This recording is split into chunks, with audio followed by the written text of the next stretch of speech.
Asthma से पीड़ित रोगियों के लिए एक अच्छी खबर है।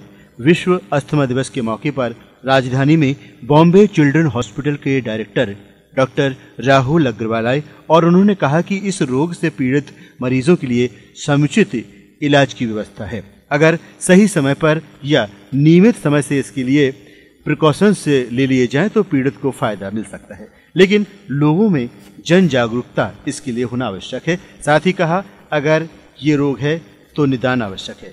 डॉक्टर राहुल अग्रवाल ने इस रोग के विषय में ईएमएस से चर्चा करते हुए क्या कहा, आइए हम आपको सुनवाते हैं। 3 मई अस्थमा दिवस पर हमारी कोशिश ये है कि आपके माध्यम से जो भी एलर्जी वाले बच्चे या बड़े हैं उनको एक संदेश मिल जाए और सही संदेश मिल जाए कि अगर आप एलर्जिक हैं, आपको बार बार सर्दी जुकाम नज़ला खांसी बनता है या बार बार होता है, तो अपने डॉक्टर से मिलें, अपने लक्षणों की जांच कराएं।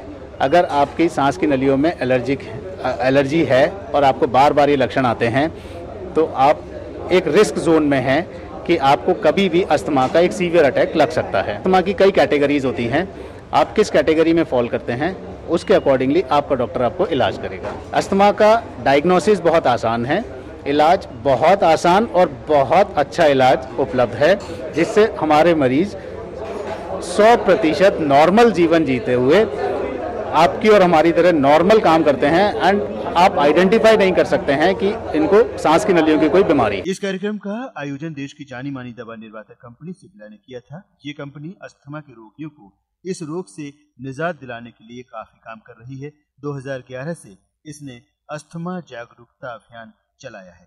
इस रोग से पीड़ित रोगियों को इलाज की सुविधा और कैसे इस रोग से बचा जा सकता है, इस दिशा में सिप्ला प्रयासरत है। सिप्ला कंपनी के दिव्यांश सैगर ने कंपनी की गतिविधियों के बारे में ईएमएस से बातचीत करते हुए बताया। अभी तक हम लोग करीब 300 मतलब फेफड़ों की क्षमता जो होती है इस मशीन के थ्रू, एक मशीन होती है, उस मशीन के थ्रू हम लोगों ने फेफड़ों की क्षमता चेक करी लोगों की, और उसमें से क्या है जिनको सिम्टम्स रहते हैं, अस्थमा की प्रॉब्लम है या उनको काफ़ी सारी मतलब इस तरह की प्रॉब्लम रहती है, रेगुलर कफ और कोल्ड बना रहता है, तो उन लोगों को फिर हम लोगों ने डायग्नोज करके जो भी आसपास के एरिया के जो भी डॉक्टर्स थे उनको हम लोगों ने बोला, मोटिवेट किया कि आपको डॉक्टर्स को दिखाना चाहिए।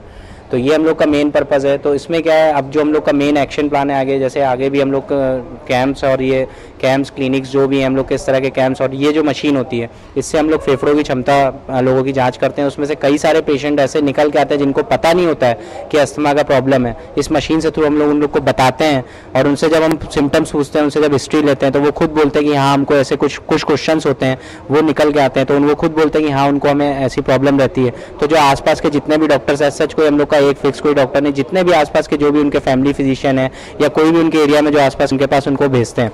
और आगे का जो हमारा प्लान है वो यही है कि अब ये चीज़ हमें आगे कंटिन्यू करनी है। Bureau report, EMS TV news.